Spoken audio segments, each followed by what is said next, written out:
My name is Claire, and for most of my life I was the easy daughter. That's what my mother used to call me. Claire is easy, she would say when relatives visited. And everyone would smile as if it were a compliment. For years I smiled too. I didn't understand that being called easy sometimes meant something very different. It meant I didn't complain. It meant I didn't ask for much. It meant I could be disappointed and still say, "It's okay." I was the middle child of 3. My older brother Daniel was the one everyone worried about.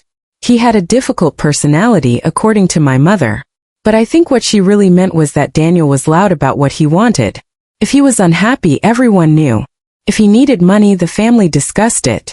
If someone hurt his feelings, my mother called them immediately. Then there was my younger sister, Emma. Emma was the baby of the family. Even when she was 30 years old, people still treated her like she needed protecting from the world.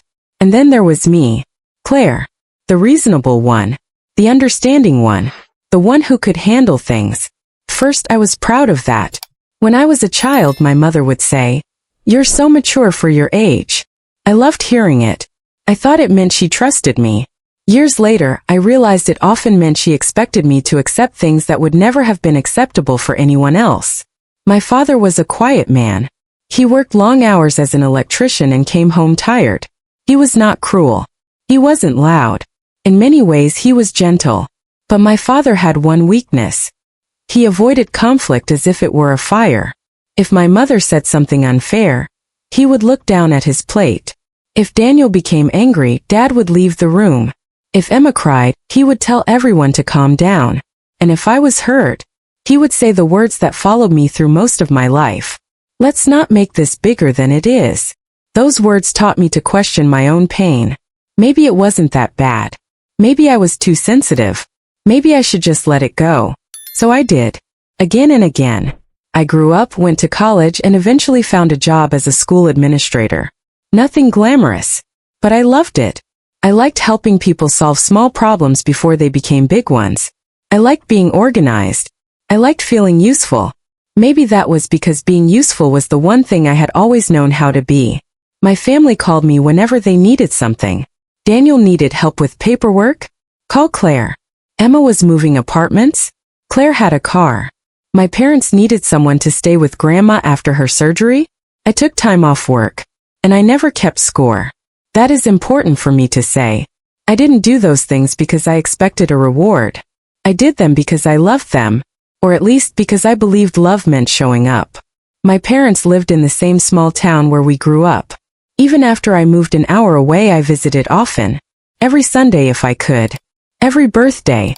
Every holiday. Every family emergency. I was there. But slowly I began to notice something. I was always expected to come home. Yet somehow no one ever seemed expected to come to me. If I invited everyone to my apartment, there was always a reason. Daniel was busy. Emma was tired. Mom didn't like driving at night. Dad had work in the morning. First I understood. Then I started seeing the pattern. Understanding became my full-time job in that family. And nobody seemed interested in understanding me. The first time I really felt it was on my 35th birthday. It wasn't a special birthday. I wasn't expecting balloons or some big surprise. I simply asked my family if we could have dinner together. Mom said yes. Dad said yes. Emma said she would be there. Even Daniel said he would try. I made a reservation at a small restaurant near my apartment. Nothing expensive. Just somewhere warm and comfortable. I sat at that table alone for 40 minutes. Mom called first. "Claire, I'm sorry. Your brother needs me." I remember looking at the empty chair across from me. "What happened?" I asked. "Oh, nothing serious. He had a disagreement with his landlord and he's upset." I waited for her to say she would come after. She didn't. Then Emma texted. "Sorry, babe. If Mom isn't going, I don't really have a ride. We'll celebrate another time." Dad never called. Later that night he sent me a message. "Sorry, kiddo. Lost track of time." I sat in my car and cried. Not because they missed my birthday.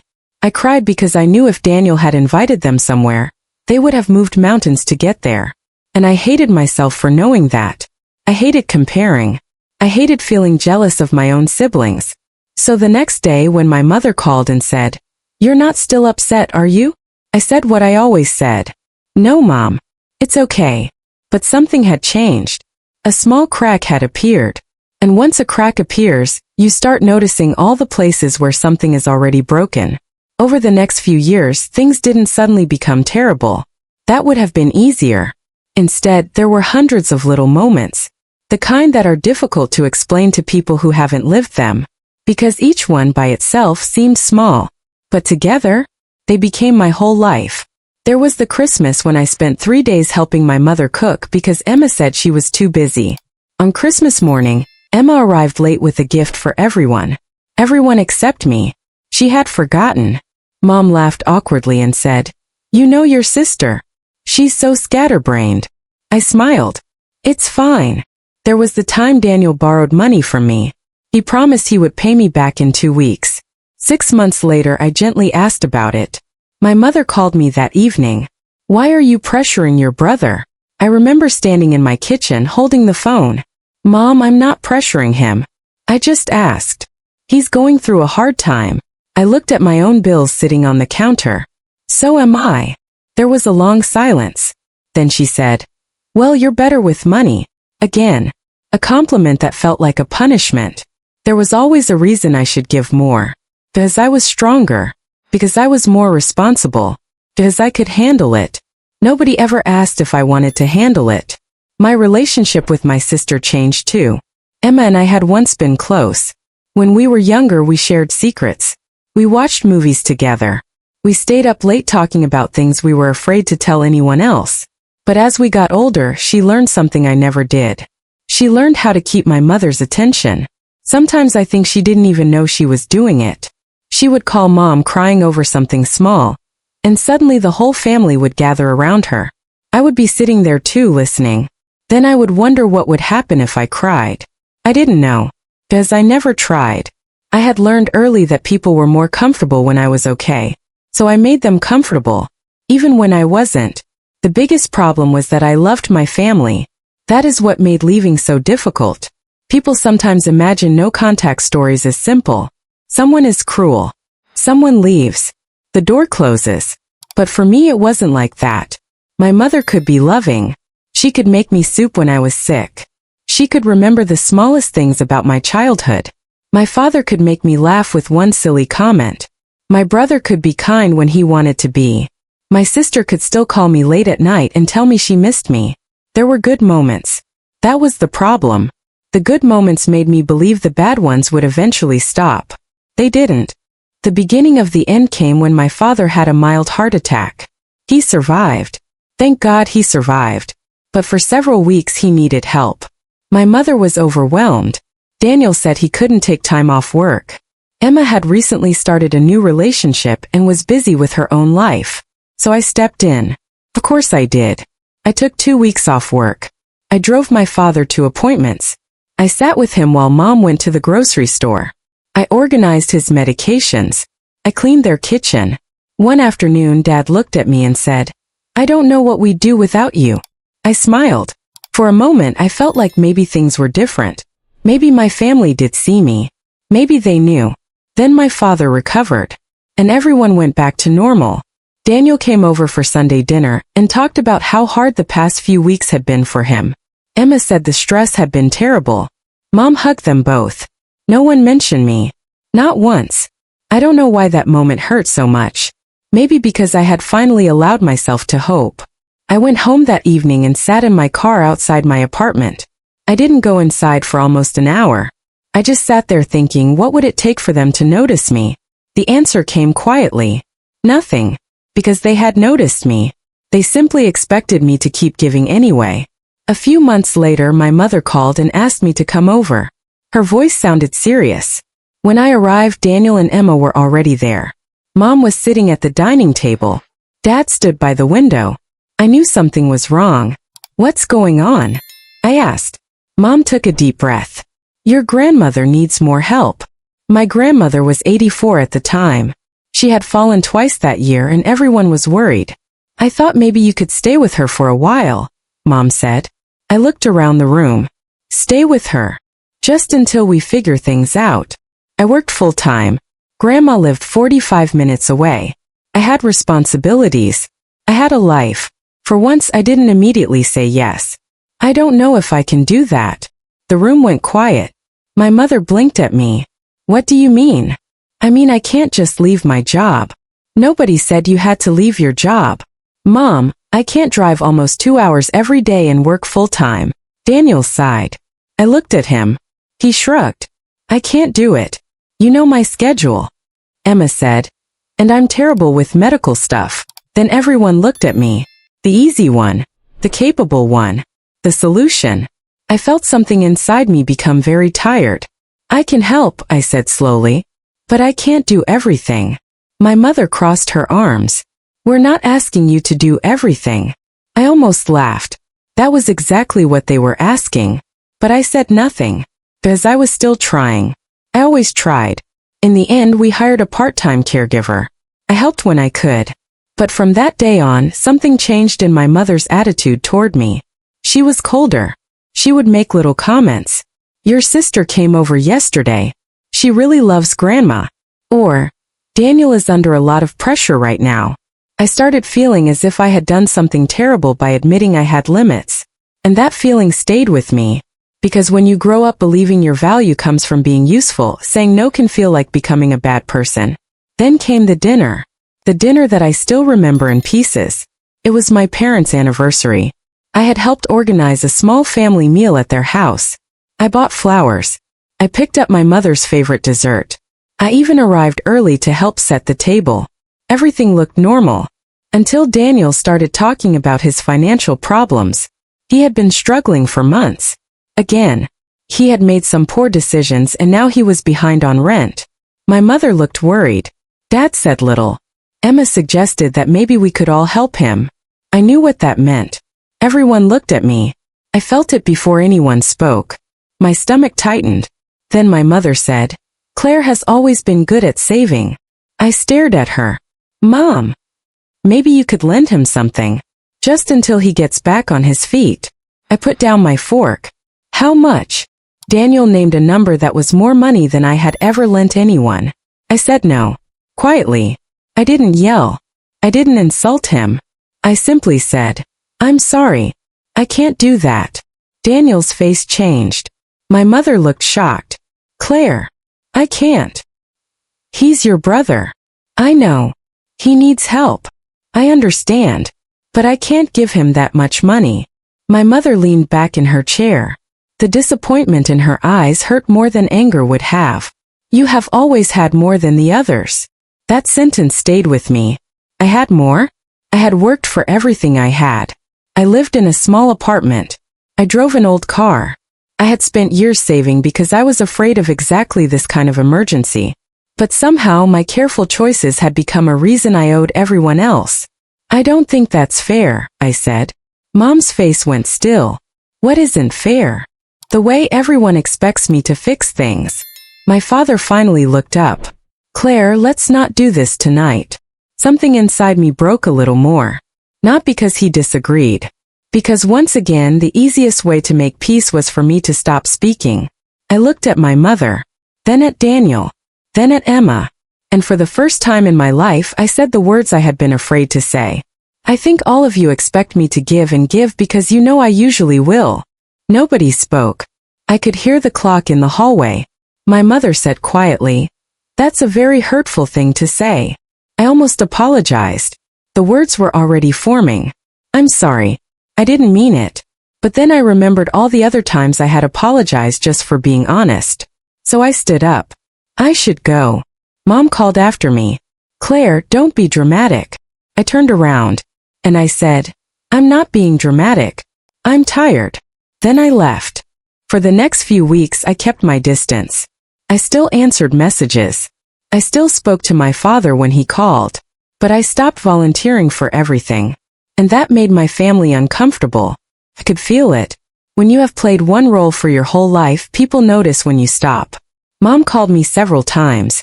Sometimes she acted as if nothing had happened. Other times she sounded annoyed. One afternoon she said, Are you punishing us? I was standing in a grocery store parking lot. No, Mom. Then why haven't you been around? I wanted to tell her. I wanted to say because I am tired of feeling invisible. Because every time I have a need, it becomes an inconvenience. Because I don't want to spend my life proving that my feelings deserve space. But instead I said, I've just been busy. She sighed. Everyone is busy, Claire. That was another thing about my family. My busyness was never real. Only theirs was. Then my father called. He asked me to come over. His voice sounded strange. So I did. When I walked into my parents' living room, I found my mother, Daniel, and Emma sitting together. I knew immediately that they had been waiting for me. My mother looked at me and said, "We need to talk." I sat down. She started slowly. "We're worried about you." I remember being confused. "About me? You've been distant." I almost laughed. For years I had been asking for connection. Now that I had stopped reaching, suddenly I was the distant one. Mom continued, "You've become very selfish lately." The room went silent.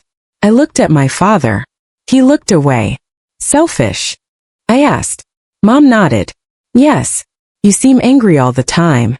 You're holding things against everyone." I felt my heart pounding. "Can you give me an example?" She gave me several. My birthday dinner. The money I refused to lend Daniel. The time I couldn't stay with Grandma. All the moments when I had finally said no. Those were the things she remembered. Not the years I had said yes. I sat there listening and something became clear. They had built a version of me in their minds. The difficult daughter. The ungrateful one. The selfish sister. And they had done it because the alternative was admitting they had taken me for granted. My mother finally said, "We don't know what happened to you." I looked at her. And for once I did not cry. I simply said, "I think I'm finally learning who I am." She stared at me. "That's not fair. Neither is asking me to disappear every time someone else needs something." My father said my name. "Claire." I looked at him. "Please don't ask me to calm down. I'm calm." And I was. That was the strange part. For the first time I wasn't trying to win. I wasn't trying to make them understand. I was simply telling the truth. Mom began crying. She said I was breaking the family apart. Daniel said I was making everything about myself. Emma said she didn't understand why I was being so cold. I listened. Then I stood up. "I love all of you," I said. "But I can't keep doing this." My mother looked at me as if I had betrayed her. "What does that mean?" "It means I need space." "How much space?" "I don't know." That was the last honest answer I gave them before everything truly fell apart. First I thought I was taking a break. Few weeks. Maybe a month. But then the messages changed. My mother began calling more often. She would leave messages saying I was cruel. Then messages saying she missed me. Then messages saying I was hurting my father.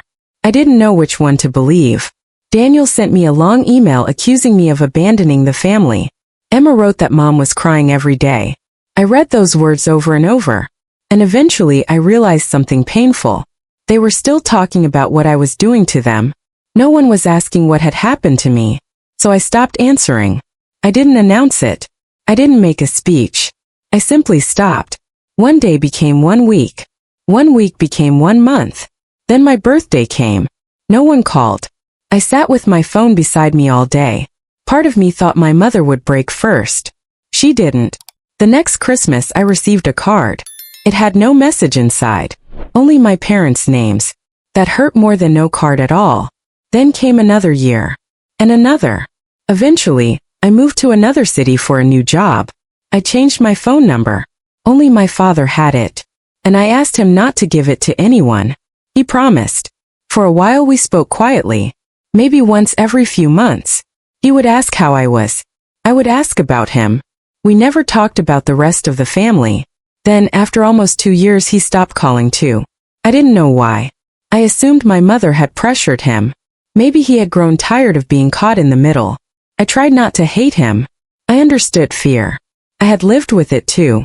And then, without realizing exactly when it happened, 7 years passed. 7 years without a family dinner. 7 years without hearing my mother's voice. 7 years of birthdays that were quieter than I wanted them to be. 7 years of learning that peace can sometimes feel lonely before it feels peaceful. My life did not become perfect after I went no contact. I think people sometimes imagine that setting a boundary solves everything. Doesn't. First, I felt guilty. Every time I laughed, part of me wondered how my mother was doing. Every holiday, I wondered if my chair was empty at their table. Sometimes I would see a woman in a grocery store who looked like her from behind, and my heart would jump. Then I would remember. And I would feel foolish. But slowly I started building something new. I made friends. Real friends. The kind who asked how I was and waited for the answer. I learned that I could say no without explaining myself for 20 minutes. I learned that being tired was a reason to rest. I learned that I didn't have to earn kindness. The most difficult lesson was learning that love and access were not the same thing. I could love my family and still not allow them to hurt me. That thought took years to accept. I started therapy for a while. Not because someone told me I was broken, but because I was tired of carrying old conversations in my head. I told my therapist about being the easy daughter. She smiled sadly. Then she said something I will never forget. Sometimes the child who asks for the least receives the least, because everyone assumes they will be fine. I cried when she said that. Not loudly, just quietly, because for the first time someone had put words around something I had felt my whole life. By the 7th year I had become a different person. Not completely different. The old Claire was still there. The woman who wanted everyone to be happy. The woman who wanted to fix things. But now she had boundaries. I had a good job. I had a small circle of people I trusted. I had a little apartment that finally felt like home. I still thought about my family. Of course I did. But I thought about them differently. I stopped imagining the perfect reunion. I stopped waiting for an apology. And I stopped checking the past for something I had missed. I had done what I could. That had to be enough. Then came the night of the 43 voicemails. I don't know why I woke up that night. Maybe it was the sound of rain. Maybe it was nothing. I reached for my phone and saw the notifications. 43 voicemails. I stared at them for several minutes before pressing play. The first message was my mother. Claire, please call me. Then the second. Please, don't delete these. The third was shorter. Your father is in the hospital. I stopped breathing for a second. My hand went cold. Press play again. This time I heard my mother's voice shaking. He's asking for you. That was when I began to cry. Not because I knew what to do, but because I didn't. 7 years. 7 years of silence. And suddenly my father was sick. Suddenly he was asking for me. Suddenly there was no time to prepare. The next messages were from my mother again. Then from my sister. Then strangely from Daniel. He had gotten my new number somehow. I felt angry about that. Then guilty for feeling angry. Then confused. Every emotion seemed to arrive at once. One voicemail from my sister said, Claire, please don't make this about the past right now. I almost stopped listening. That sentence could have been written by my mother. I sat back in my chair. Even now, when Dad was in the hospital, they were afraid I would bring up the past. I pressed the next message. My brother's voice came through. He's not doing well. Please call Mom. There were messages from nurses too. That surprised me. Apparently, my father had asked someone at the hospital to contact me. One message was from a nurse named Angela. Hi Claire.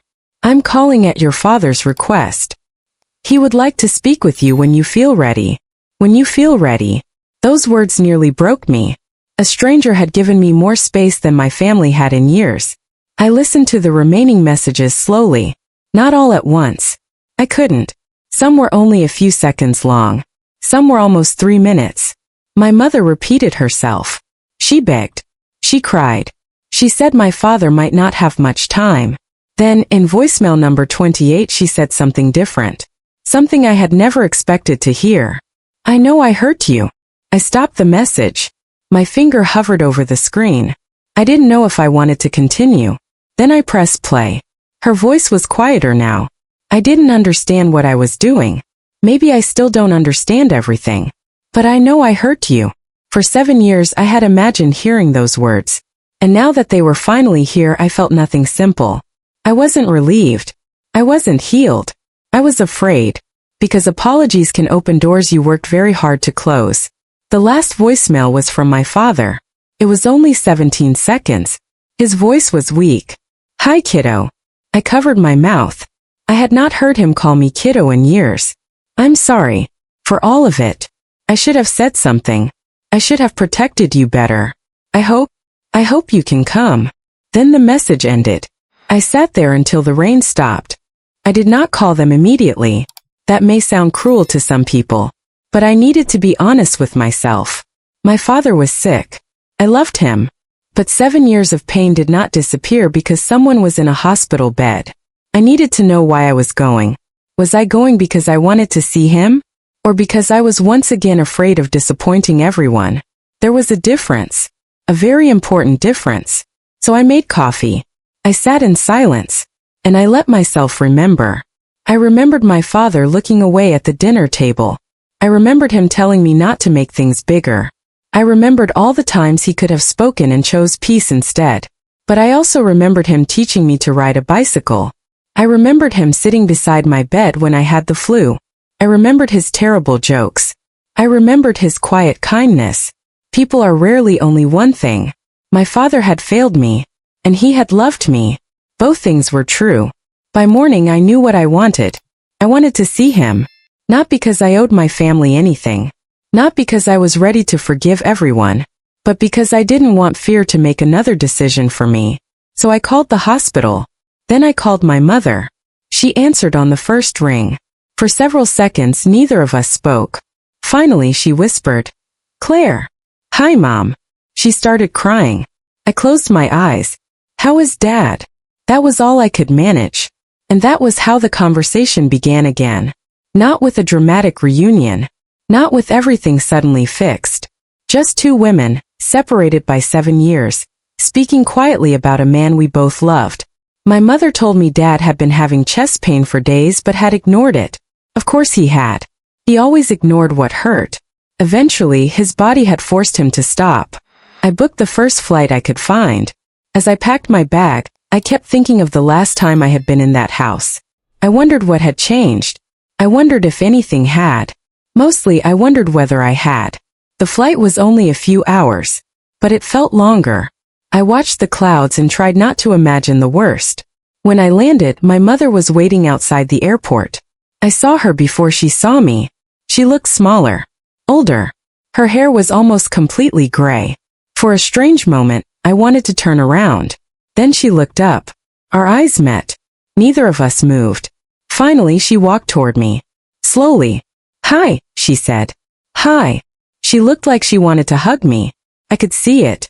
But she didn't. And I was grateful for that. She let me choose.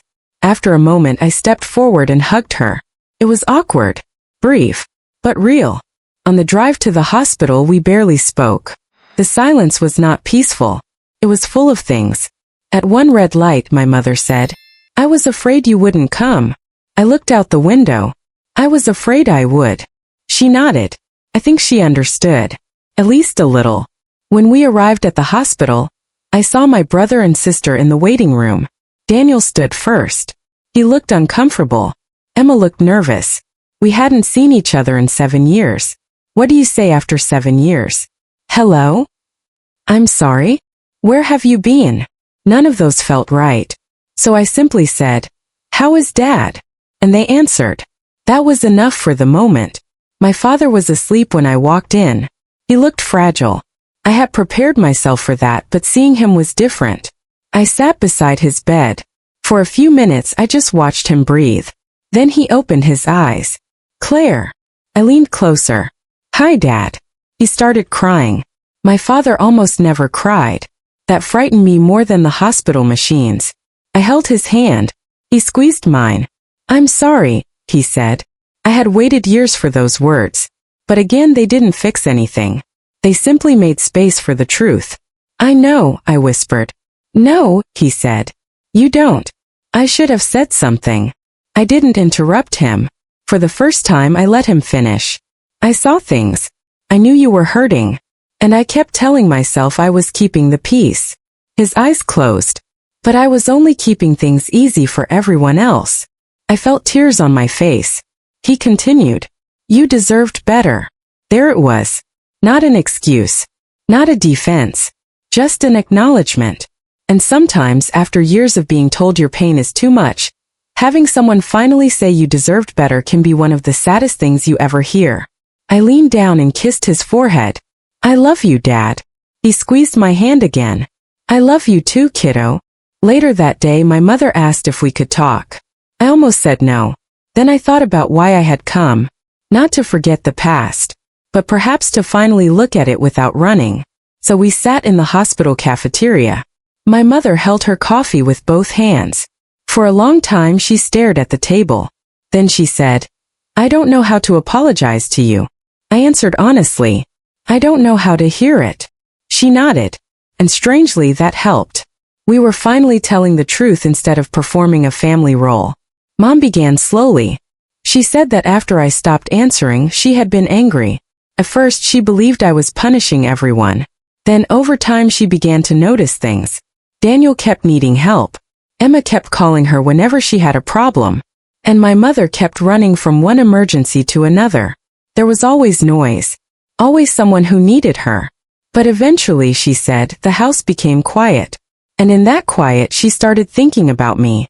Not as the daughter who should help. Not as the responsible one. Just as Claire. She realized she did not know many things about my life. She didn't know what music I listened to. She didn't know which friends were important to me. She didn't know what I was afraid of. And she didn't know because she had spent so many years assuming I would tell her if something mattered. But you did tell me, she said. I looked at her. She began crying. You told me in different ways. I just kept telling you not to be upset. That was difficult to hear. Because it was true. I asked her why. Why was I always the one expected to understand? Why did Daniel get help and Emma get protection while I got expectations? Mom was quiet for a long time. Then she said, because you reminded me of myself. I didn't understand. She explained that she had grown up in a difficult family. Her own mother had depended on her for everything. She had learned to survive by being responsible, by not complaining, by taking care of everyone. When I became that way too, she thought she was teaching me to be strong. But instead, she had repeated the same pattern. You were the child I worried about the least, she said. I stared at her. That wasn't a good thing, Mom. I know. That was all. No argument. No excuse. Just I know. And somehow that was the first real conversation we had ever had. That evening, I asked my mother why she had called 43 times. She looked embarrassed. I didn't know what else to do. 43 times? A small smile appeared on her face through her sadness. I panicked. Then she told me something I hadn't expected. My father had asked about me many times over the years. I thought he had forgotten me. He hadn't. According to my mother, he had kept my old letters. He had asked how I was whenever someone mentioned my old city. He had wanted to call me, but he was afraid I wouldn't answer. I felt angry when I heard that. Angry because he had my number. He could have tried. But I also understood something. Fear had kept him quiet just as it had kept me quiet for years. My mother said the night he was admitted he told her, if you know where she is, call her. I told him I didn't have your number, Mom said. I looked at her. You got it somehow. She nodded. She had called an old co-worker of mine, then another person, then someone I had once gone to college with. Eventually, someone passed along the number. That made me uncomfortable. But my mother didn't defend herself. She simply said, I know you didn't want contact. If you want to change your number again after this, I will understand. That sentence mattered. Because for the first time she wasn't demanding access. She was acknowledging that access to me was my choice. Maybe that is what an apology really looks like. Not simply saying sorry, but changing what you believe you are entitled to. Daniel spoke to me 2 days later. We were alone in the hallway. For a moment we both stood there awkwardly. Then he said, I owe you money. I laughed. Not because it was funny, but because it was such a Daniel thing to say after 7 years. He looked down. I mean it. And I'm sorry. I asked him what he was sorry for. He took a long breath. For letting Mom fight my battles. For acting like you owed me because you were doing better. I didn't say anything. So he continued. When you left I was angry. I thought you were judging me. Were you? Sometimes. I appreciated the honesty. Then he added, "But mostly I was ashamed. And it was easier to call you selfish than admit I was taking advantage of you." That was one of the few times Daniel and I had ever spoken honestly. I told him I had been angry too. I told him I had spent years believing he didn't care about me. He looked sad. I did care. Then why didn't you show it? He had no good answer. Sometimes there isn't one. Emma was harder. When we finally talked, she cried almost immediately. She said she missed me. I believed her. But I also told her missing me wasn't the same as understanding why I left. She nodded. "I was afraid of you being upset with me." I asked why. "Because you always seemed so disappointed in me." That surprised me. I had never thought of myself that way. Then I realized we had both spent years making assumptions. Emma had been protected so much that I had mistaken her helplessness for selfishness. And she had seen my silence as judgment. We had both been trapped in roles created by other people. That didn't erase the past, but it helped explain some of it. We talked until visiting hours ended. At one point Emma reached for my hand. I let her hold it. That did not mean everything was fixed. It simply meant I was no longer ready to punish myself by refusing every moment of connection. My father recovered slowly. It wasn't a miracle. He was still weak. He needed rehabilitation. But he was alive. And over the next few weeks I stayed longer than I had planned. I helped my mother. But this time I did it differently. When I was tired I went home. When I needed a break I took one. When someone asked too much I said no. And something surprising happened. The world did not end. My mother didn't accuse me of abandoning them. My brother and sister stepped in. Sometimes awkwardly. Sometimes imperfectly. But they stepped in. For years I had believed everything would fall apart if I stopped holding it together. I was wrong. Maybe the family had needed me to step back so everyone else could finally learn to stand up. One afternoon my mother said, "You know, you don't have to stay." I looked at her. She smiled sadly. "I want you here. But you don't have to." That sentence was more healing than she probably knew. I smiled back. "I know. And because I knew I had a choice I stayed. I wish I could tell you that my family and I became perfect after that. We didn't. Real life doesn't work that way. There were difficult conversations. There were awkward holidays. There were moments when old habits returned. Once months later my mother said something that reminded me of the past. I felt myself become small again. I wanted to say it's okay. Instead I said, "Mom, that hurt." She stopped. Then she apologized. A simple apology. No argument. No tears. No long speech. And I realized healing was not always one giant moment. Sometimes it was 1,000 small moments handled differently. I did not move back home. I did not suddenly call my mother every day. I kept my life. I kept my friends. I kept my boundaries. My family had to learn that I was not returning to become the easy daughter again. I was returning slowly as myself. And they had to decide whether they could know me that way. Some days they could. Some days they struggled. So did I. Forgiveness, I learned, was not pretending nothing happened. It was not forgetting. It was not opening every door and inviting everyone back into every room of my life. Forgiveness was deciding I no longer wanted the past to control every future decision. That was all. And sometimes that was enough. About a year after the 43 voicemails, I visited my parents for dinner. My father was stronger. Still slower than before. But stronger. My mother was cooking. Daniel arrived with dessert. Emma came late. Some things never changed completely. We all laughed about it. And then I noticed something. My chair was already there. Not because I had said it. Not because I had asked for it. It was simply there. Waiting. That small thing made me emotional. For 7 years I had imagined this table. I had imagined whether they missed me. Whether anyone noticed my absence. Now I was sitting there again. But it didn't feel like going backward. It felt different. I was not the same person who had left. I wasn't sitting there because I needed their approval. I was sitting there because I wanted to be. And if I ever stopped wanting to be, I could leave.